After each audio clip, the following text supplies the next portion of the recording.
जब परमात्मा ने भौतिक और फिजिकल, सूक्ष्म और सबटल, कारण और महाकारण शरीरों की रचना कर दी, फिर सृष्टि का काम शुरू हुआ। सृष्टि के काम में परमात्मा ने जीवों की उत्पत्ति की और सेल से शुरू करने के बाद अंतिम स्थिति में मनुष्य को पैदा किया। परमात्मा ने मनुष्य को अपने रूप में पैदा किया, ये देखने के लिए कि मैं उसे स्वतंत्रता देता हूं, तो जीव अपने आप किस तरह उत्थान के रास्ते पर चलता है। उस उत्थान के लिए कुंडलनी उसका शक्ति है। मनुष्य शरीर के, भौतिक शरीर के सब अंगों को जिंदा रखने वाली, उनके कार्यों को आगे बढ़ाने वाली, कार्य कराने वाली और कार्यों की, उनके कर्मों की, कर्तव्यों की, कार्यों की समीक्षा और देख रेख करने वाली कुंडलनी है। कुंडलनी जन्म के बाद अम्बाइलिकल कॉर्ड कटने से और अहंकार के जागने से एक सुप्त अवस्था में मूलाधार के अंदर बैठ जाती है, लेकिन सब देखती रहती है। ये सब कुछ उस परमात्मा के अनकॉन्शियस में होता है। परमात्मा खुद समाधि में रहता है, ठीक है, और उसके अनकॉन्शियस में सारी सृष्टि चलती रहती है, जिसको यूनिवर्सल अनकॉन्शियस बोलते हैं। इस यूनिवर्सल अनकॉन्शियस में मनुष्य जीव की तरह घूमता है, एक अणु की तरह घूमता है परमात्मा के शरीर में।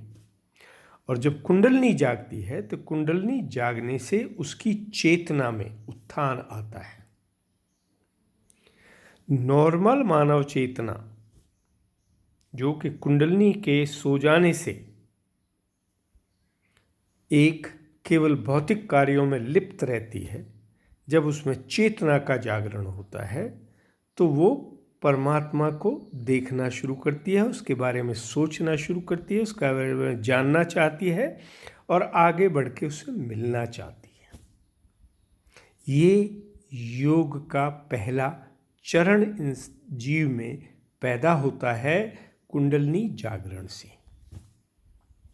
उससे चेतना में उत्थान होता है। चेतना जो अवचेतन में होता था वो अवचेतन में होने लगता है और चेतन से फिर महाचेतन की तरफ, सुपर कॉन्शियसनेस की तरफ आगे बढ़ने लगता है। इसके दो स्वरूप हैं, एक कॉन्शियसनेस है, एक अवेयरनेस है। कॉन्शियसनेस सीढ़ी की तरह है, अवचेतन, अर्धचेतन, चेतन और महाचेतन, ये सीढ़ियाँ हैं।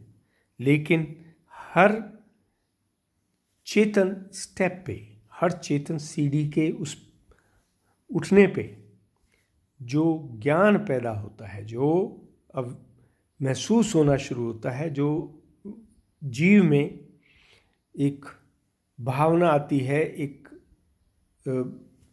महसूस होता है, उसको अवेयरनेस बोलते हैं। इंसान का अल्टीमेट अवेयरनेस योग है, जिसमें आत्मा का परमात्मा से मिलन होने के बाद सृष्टि से जुड़वात होता है। भौतिक रूप में कुंडलनी एक नेटवर्क की तरह है। मूलाधार, स्वादिष्ठान, नाभि, अनहत, विशुद्धि, आज्ञा, ये नोड्स की तरह हैं, जैसे नेटवर्क की नोड्स होती हैं। वो शरीर के अंगों को जोड़ती हैं और इस तरह से शरीर का पूरा संचालन होता है, शरीर के अंदर चेतना का उत्थान होता है। सहस्त्रार गेटवे है, जो योग के बाद उस परम ब्रह्म के आदि स्वरूप से इस मानव शरीर को जोड़ने का काम करता है।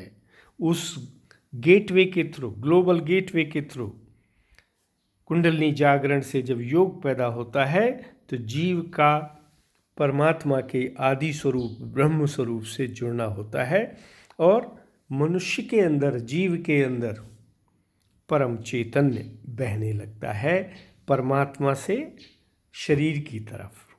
शरीर में नई ऊर्जा, नई चेतना का उत्थान होता है और मनुष्य में वो सारी अवेयरनेस, वो सारी शक्तियाँ जो परमात्मा चाहता है पैदा हो जाती हैं। यही योग का काम है और यही योग का लक्ष्य है।